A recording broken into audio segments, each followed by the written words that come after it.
لە کاتێکدا هاوڵاتیانی هەرێمی کوردستان لەژێر بارقورسی قەیرانی ئابووری و نەبوونی موچە و گرانبوونی سوتەمەنیدا دەناڵێنن، وەزارەتی سامانە سروشتەکانی حکومەتی ماوە بەسەرچوو لە بەیاننامەیەکدا لەبری ئەوەی دەست بەجێ داوای ڕادەستکردنی 50,000 بەرمیل نەوتەکە بە بەغداد بکات بۆ ئەوەی بنزین و سوتەمەنی بە نرخێکی هەرزان و پاڵپشتیکراو وەکو شارەکانی دیکەی عێراق بە 450 دینار بۆ خەڵک دابین بکات، کەچی باسی ژمارە و دابەشکردنی دوو هێندە و دروشمی بێناوەڕۆک دەکات.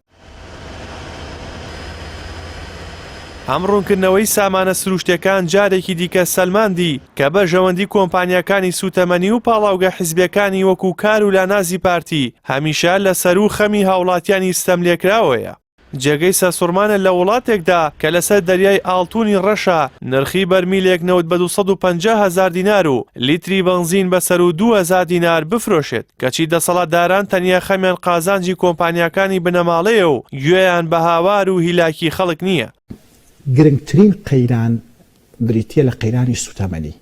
سەبارەت بەم دۆخە پسپۆڕێکی واری بەڕێوەبردنی نەوت و غازی سروشتی لە بەرنامەی ئەمڕۆی پەیام دەڵێت پاڵاوگەکانی کوردستان دەتوانن تەواوی پێداویستی ناوخۆی هەرێم لە هەموو جۆرەکانی سوتەمەنی بەرهەم بهێنن.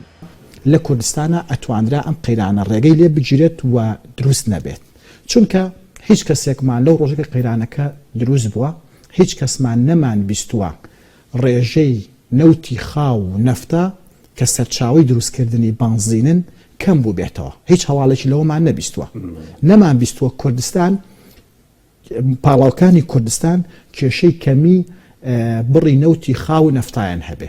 ئەم پاڵاوگانە ئەتوانن زۆر لە پێداویستی کوردستان زیاتریش هەم بنزین، هەم نەوتی سپی، هەم غازی شلی ماڵان، هەموو جۆرەکانی سوتەمەنی کە لە بەرمیلێک نەوتی خاوە دەرئەهێنرێت یاخود لە نەفتاوە بەرهەم ئەهێنرێت ئەتوان بەرهەمی بهێنن. پێویستی بەوە هەیە حکومەتی هەرێمی کوردستان دەبێت نیەتی هەبێ بۆ چارەسەرکردنی ئەم کێشەیە. چاودێران پیان وایە زیادکردنی بڕی بە شەنەوتی هەرێم بە ئامانجی ئەرزانکردنی بنزین و سوتەمەنی نییە، بەڵکو دەچێتە خزمەتی کۆمپانیا حیزبەکانی کار و لانازی پارتی و ناچێتە ناو خزمەتی خەڵکەوە.